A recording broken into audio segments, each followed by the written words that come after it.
Good morning everyone. I welcome you all to let's rise. तो आज date है 27 फरवरी 2023। तो चलिए डिस्कस करते हैं आज के कुछ इंपॉर्टेंट आर्टिकल्स। तो हमारा फर्स्ट जो टॉपिक है, जो अपना एडिटोरियल है, उसको हम डिस्कस करेंगे। तो हमारा टॉपिक है रिड्यूसिंग पेन और all constants on the road to gender equality must end. देखिए, हमने कल एक चीज़ डिस्कस करी थी which was menstrual pain leave. ठीक है, अब यहाँ पे एक और चीज़ है। इस जो टॉपिक हमारी एडिटोरियल, इसको हम एक और टॉपिक के साथ जोड़कर डिस्कस करेंगे। ठीक है, यहाँ पे पहले हम डिस्कस करेंगे मैटरनिटी बेनिफिट एक्ट जो है, ठीक है, 1961 का, जिसको टाइम टू टाइम अमेंड किया गया, और जो मेन प्रोविजंस हैं मैटरनिटी बेनिफिट एक्ट 2017 के, ठीक है, उनको यहाँ पे डिस्कस करेंगे। उसके बाद जो मेंस्ट्रुअल लीव जो वाला जो टॉपिक है, वो हम इसके साथ एक और टॉपिक को मिलाकर डिस्कस करेंगे। ठीक है, पहले समझते हैं कि मैटरनिटी बेनिफिट एक्ट के बारे में।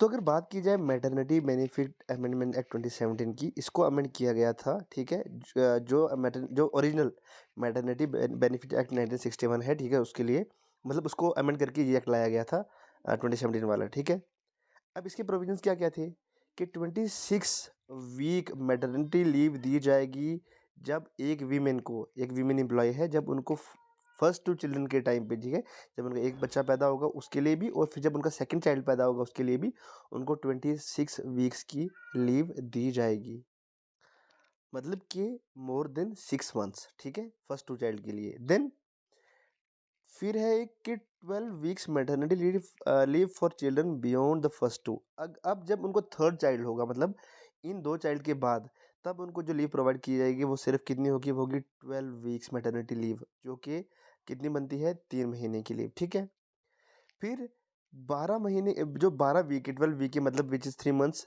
Leave for the month adopting a child below the age of 3 months. पहला हमने देखा कि जब फर्स्ट टू चाइल्ड होंगे तो 26 वीक्स की जो उनको मैटरनिटी लीव प्रोवाइड करवाई जाएगी according to the maternity benefit act 2017।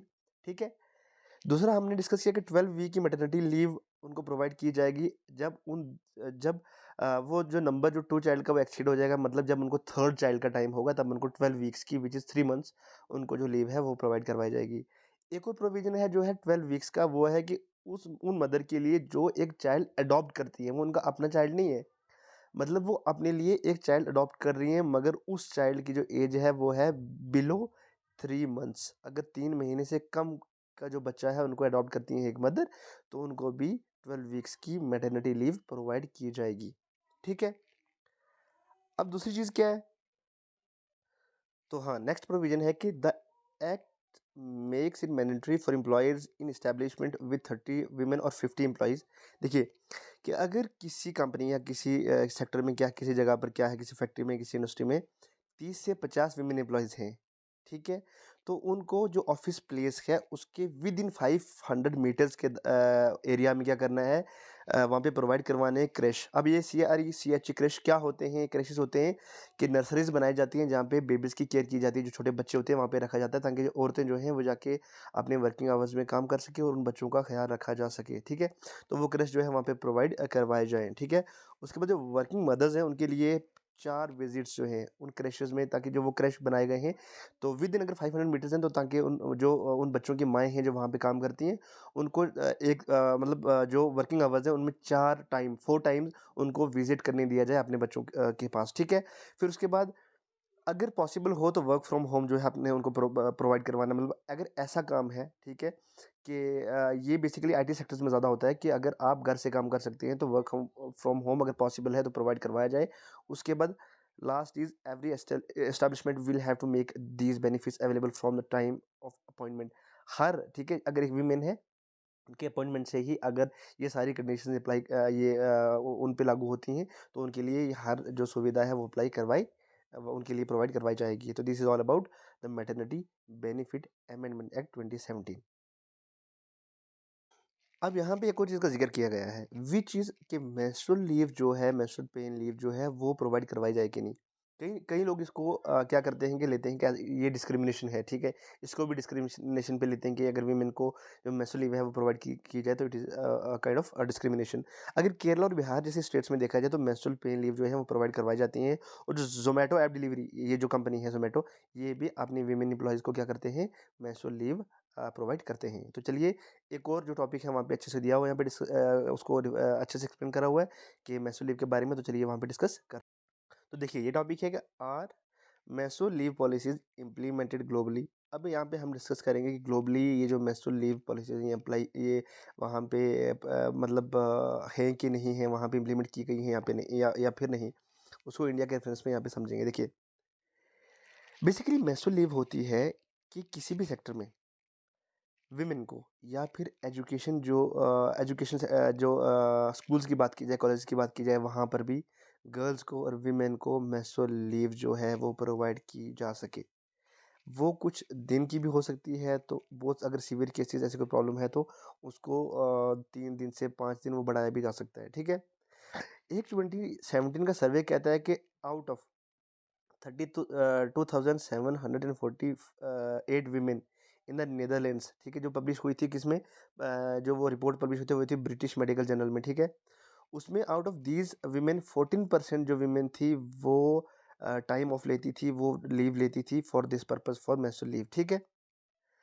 अब रिसर्चर अगर एस्टिमेट करें तो they have lost around 8.9 days worth of productivity every year due to menstrual cycle related issues.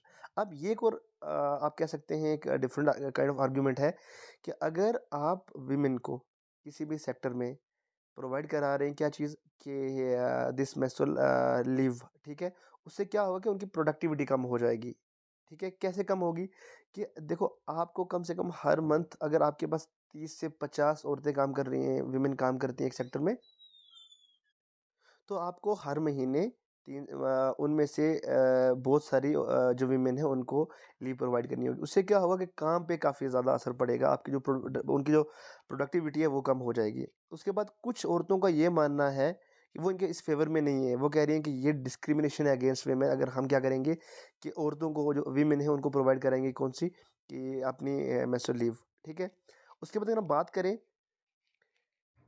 Sexual health rights की, अगर ग्लोबली बात करें तो स्पेन जो है it became the first European country to grant paid menstrual leave to workers. देखिए दो type की लीव होती है, या तो पेड होगी या अनपेड होगी, ठीक है। लेकिन स्पेन ऐसी फर्स्ट कंट्री है कि जो अपनी वीमेन को उन लीव जो उनको लीव प्रोवाइड करती है उसके लिए पे भी करती है, ठीक है। जैसे बाकी वर्किंग डेज के लिए पे किया जाता है वैसे ही उन लीव के लिए भी प्रोवाइड किया जाता है। ऐसी कौन सी फर्स्ट कंट्री है, दिस इज स्पेन। और जो मेंस्ट्रुअल लीव है वो उसको एक्सपेंड किया जाता है 3 to 5 डेज तक, ठीक है। और ये एक मंथ की बात है, ठीक है। अगर एशिया में अगर एशिया की बात की जाए, अभी हमने स्पेन की बात की है, यूरोप के कॉन्टेक्स्ट में अगर बात की जाए एशिया की, तो Japan introduced this menstrual leave as a part of labour laws, कब, 1947 में, ठीक है। और जो लेबर यूनियन थी 1920 जो अपना लेबर लॉज थे 1947 की, इनका जो आर्टिकल 68 है वो इस चीज़ को मेंशन करता है कि जो विमेन जो है ये इस डिफ़िकल्ट टाइम को फेस करती हैं, उनके लिए जो है ये लीव प्रोवाइड करवाई जाए। So this is all about menstrual leave. अब अगर हमारे इंडिया की बात करें तो यहाँ पे अभी हमारे पास कुछ ऐसी स्टेट्स हैं, जैसे मैंने आपको बताया बिहार है, केरला है, वहाँ पे मेंस्ट्रुअल लीव जो है वो प्रोवाइड करवाई जाती है। अब सुप्रीम कोर्ट में क्या नया वर्डिक्ट आता है, ऐसा कोई भी वर्डिक्ट होगा तो हम यहाँ पे डिस्कस करेंगे। अब हमारे पास एक और टॉपिक है, ये है Rohith Vemula act. Quota in higher judiciary in Congress promises for social justice. देखिए यहाँ पे कांग्रेस पार्टी ने कुछ प्रॉमिस किया है कि अगर हमारी गवर्नमेंट आएगी तो हम रोहित वेमुला एक्ट लाएंगे। अब हमारे लिए इस कंटेस्ट में काफ़ी पॉलिटिकल डिस्कशन है, पर हम यहाँ पे जो हमारे काम की चीज़ है वो है रोहित वेमुला एक्ट। अब किस एक्ट को नाम दिया जाता है रोहित वेमुला एक्ट? अगर बेसिकली बात की जाए तो रोहित वेमुला एक स्टूडेंट थे, ठीक है, हैदराबाद यूनिवर्सिटी के। तो वो पीएचडी स्कॉलर थे, ठीक है, पीएचडी की पढ़ाई कर रहे थे। तो 2015 में उन्होंने सुसाइड कर लिया था क्योंकि उनके खिलाफ कुछ डिस्क्रिमिनेशन हुआ था, हैरासमेंट हुआ था, उनको यूनिवर्सिटी से सस्पेंड कर दिया गया था। तो उसके बाद कांग्रेस पार्टी बात करती है किसकी, क्या, रोहित वेमुला एक्ट की। बेसिकली ये कहते हैं कि प्रोटेक्शन और सेफगार्ड जो है एसटी, एससीज और ओबीसी स्टूडेंट जो फेस कर रहे हैं, ठीक है, चाहे वो एजुकेशन सेक्टर में हो या फिर चाहे किसी और वर्किंग सेक्टर में हो, ठीक है। तो इनको बचाने के लिए हम क्या करेंगे, एक्ट लाएंगे। जैसे मॉब लिंचिंग के against, mob lynching I hope आपको पता होगा कि जहाँ पे बहुत सारे लोग मिलके किसी एक शख्स को क्या करते हैं या दो शख्स को क्या करते हैं, मारते हैं, that is called mob lynching. तो मॉब लिंचिंग के अगेंस्ट और बेसिकली अगर रोहित वेमुला एक्ट की बात की जाए तो अभी ऐसा कोई एक्ट पास नहीं हुआ है, पर इसकी बात की जाती है तो आपको अवेयरनेस होनी चाहिए कि अगर आप कई जगह इसको एज एन एग्जाम्पल यूज़ कर सकते हैं कि रोहित वेमुला एक्ट, जो रोहित वेमुला जो स्टूडेंट थे जिन्होंने सुसाइड कर दिया 2015 में, वो भी एक पीएचडी स्कॉलर थे, वो दलित समाज से आते थे, उनके खिलाफ काफ़ी डिस्क्रिमिनेशन हुआ था, इसलिए अगर ये जो कांग्रेस पार्टी है, जितनी भी पोजीशन पार्टीज रोहित या बहुत सारे स्टूडेंट्स बात करते हैं, बहुत सारी यूनिवर्सिटीज़ में इस चीज़ की बात होती है कि रोहित वेमुला एक्ट को लाया जाए, तो ये इसी चीज़ के बारे में कि प्रोटेक्शन उन बच्चों की, उन स्टूडेंट्स की प्रोटेक्शन की जाए जो ST SC और OBC से बिलोंग करते हैं। तो हमारी एक और स्पोर्ट्स न्यूज़ है जो वो है कि ऑस्ट्रेलिया जो ऑस्ट्रेलियन वीमेन टीम है, उन्होंने T20 वर्ल्ड कप 2023 को जीत लिया है। ठीक है, जो वीमेन T20 वर्ल्ड कप 2023 जो टाइटल है फाइनल का, वो किसने जीता है? वो जीता है ऑस्ट्रेलिया ने। ठीक है, आज के लिए इतना ही। Thank you so much and take care.